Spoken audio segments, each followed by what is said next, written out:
श्रीराम जय जय राम। नमस्कार। 30 एप्रिल। प्रवचने। जेथे भगवंताचे नामस्मरण तेथे सर्व संतांचे ठाण। जोमवर धरिली जगाची आस तोमवर परमात्मा दूर खास परमात्म्याची प्राप्ती। नहोई राखता विषयासक्ती जग विषाकार राहिले। तेथे प्रेम केले तरी घातासी आले विषयी एकजीव झालो जाण। सुट्टान सुटे आपण जाण मान अपमान जगाचे सुखदुःख। हे स्वार्थाचेच मूळ आहे जाण अभिमानात परमात्म्याचे विस्मरण। हे जीवपणाचे मुख्य लक्षण सुखदुःख विपत्ती आपत्ती। ही माया प्रपंचाची ओहोटी भरती आत्मनिश्चय बांधल्या वांचून। मायान हटेन सुटे जाण आता करी शूर मन। मायेसी हटवावे आपण जैसे जैसे बाहेर दिसले।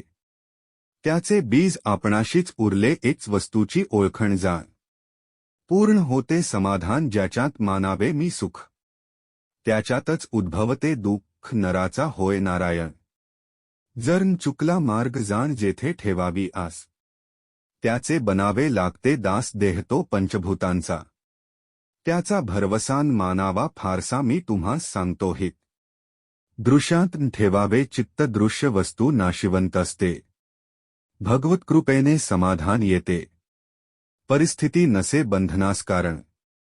असे आपलेच मनाची ठेवण देवास पाहावे ज्या रीतीने। तसाच तो आपणास दिसतो जाण विषयाचा नाही झाला जोमवर त्याग। तोमवर रामसेवा नाही घडत सांग आपले आत्यंतिक हित। हेच खरा स्वार्थ जाण चित्ती जे विषयापासून सुटले। ते आनंदासी आले रामनाम प्रेमयुक्त चाले धी। त्यासी म्हणती ब्रह्मज्ञानी द्रव्यदारावर्जित जाण। ही खरी संताची खूण सृष्टी पाहावी भगवदाकारी। प्रेम ठेवील त्याचेवरी।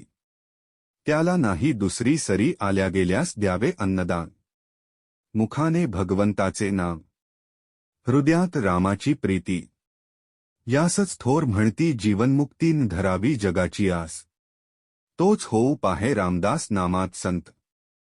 नामी भगवंत वृत्ती राखावी अत्यंत शांत। हेच संताचे मुख्य लक्षण जाण जेथे भगवंताचे नामस्मरण तेथे सर्व संतांचे ठाण अगरबत्ती जळून गेली।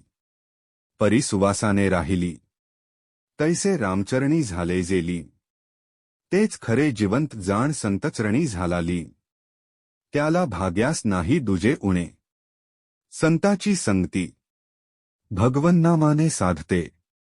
121 देहासकट माझा प्रपंच।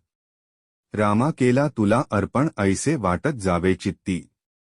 कृपा करील रघुपती। धन्यवाद।